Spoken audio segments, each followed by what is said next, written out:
ang binabanggit po ng sinasabing umano'y bahagi ng desisyon ng Supreme Court na ang naturang ginawa niyong dahilan daw po ay antithetical to the Government Procurement and Reform Act. Ano ho, ito raw po ay inyo lamang pagkakaroon ng sarili niyong regulasyon at ito daw po'y pag-aabuso sa inyong kapangyarihan. Ano po yung reaksyon doon?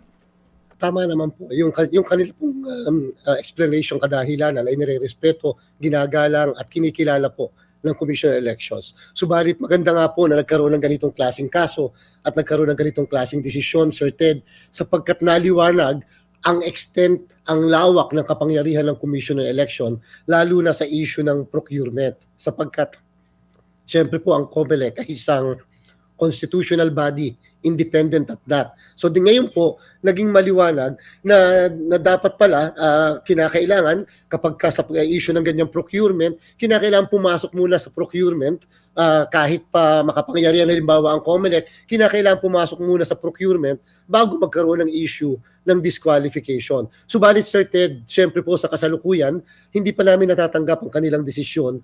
Kaya lang po, tayo po ay nag-iisip, nagpaplano na mag-file ng motion for reconsideration upang mas maklarify, maliwanag po yung bagay na yan. Siyempre po at this point, hindi pa po kasi nailalabas yung buod, yung pinaka-desisyon ng ating Korte Suprema and therefore hindi pa rin po tayo makapagsabi kung ano ba yung nailagay doon sa desisyon. Pero alam niyo po, gusto lang natin ipaliwanag Sir Ted, sa lahat po ng ahensya ng pamahalaan, kahit po sa judiciary, talaga po merong remedy na tinatawag na certiorari. Ano po yung certiorari?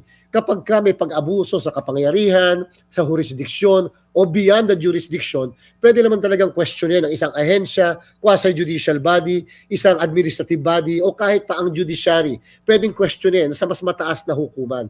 Yan po yung nangyari sa amin. Ang sinasabi po sa amin, lumalabas, parang ito ay beyond our jurisdiction. Sobra sa kapangyarihan na meron kami sa ating saligang batas. Oo nga po, pero nga ito ho ang mahirap din yung magkomento nang hindi mo pa hawak talaga yung full decision at tayo lamang bumabase sa official po na press release ng kataas-taasang hukuman.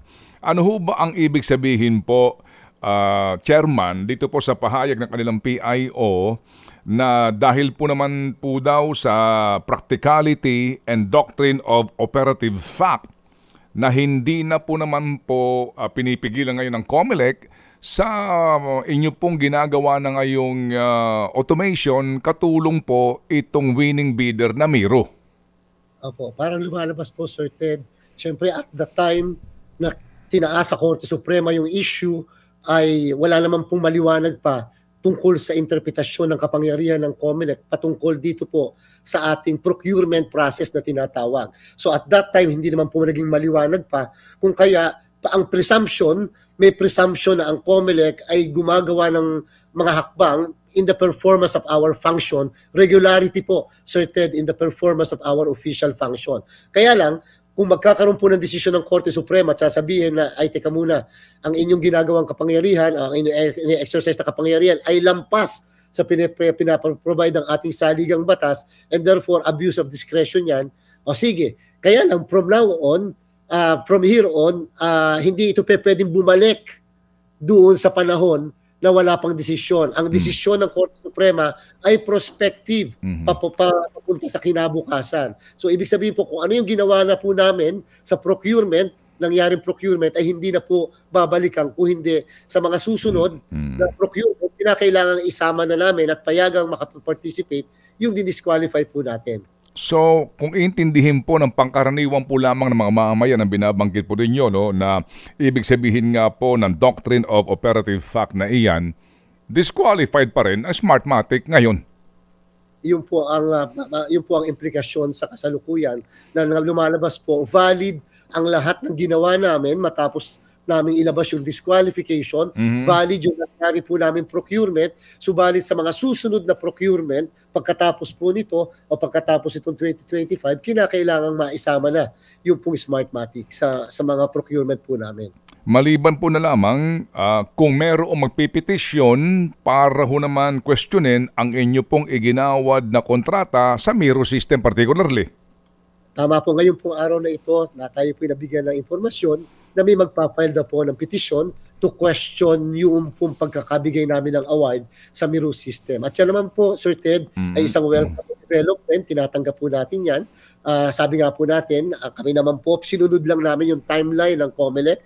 Eksakto ngayong araw na ito, imamanufacture ang initial na batch ng mga makina at nagpadala po ang COMELEC kasama po ang ating mga citizens arm ng observers para po doon sa pag-initial manufacturing ng mga makina.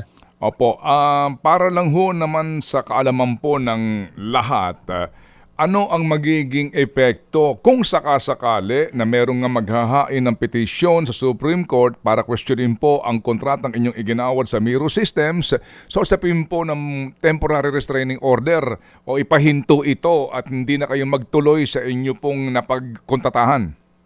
Sapagkat, Sir Ted, wala pa namang kaso na ipapail sa kasalukuyan, so wala pang sub judice na prinsipyo na masasabi sa atin. Pwede pa tayo mag-discuss ng bagay na yan. Kung sakali pong kami pahihintuin, ibig sabihin hinto ang pagmamanufacture ng makina hanggat walang desisyon, halimbawa po ang kataas-taasang hukuman, tayo po ay unfortunately madidelay sa lahat ng ating mga ginagawa. At yung nga po, ang pinaka-punot dulo nito ay yung hindi tayo makapag-automate ng ating halalan. Ngayon po, kung sakasakali naman po, hindi tayo pahintuin, at pagkatapos dire-diretso, pero later on sabihin na baliwala yung ating pong nabigay na award, baliwala ang naging proseso, null and void ang proseso, mangyayari din po, ganun din po ang end result. Hindi rin tayo makapag-automate ng ating halalan.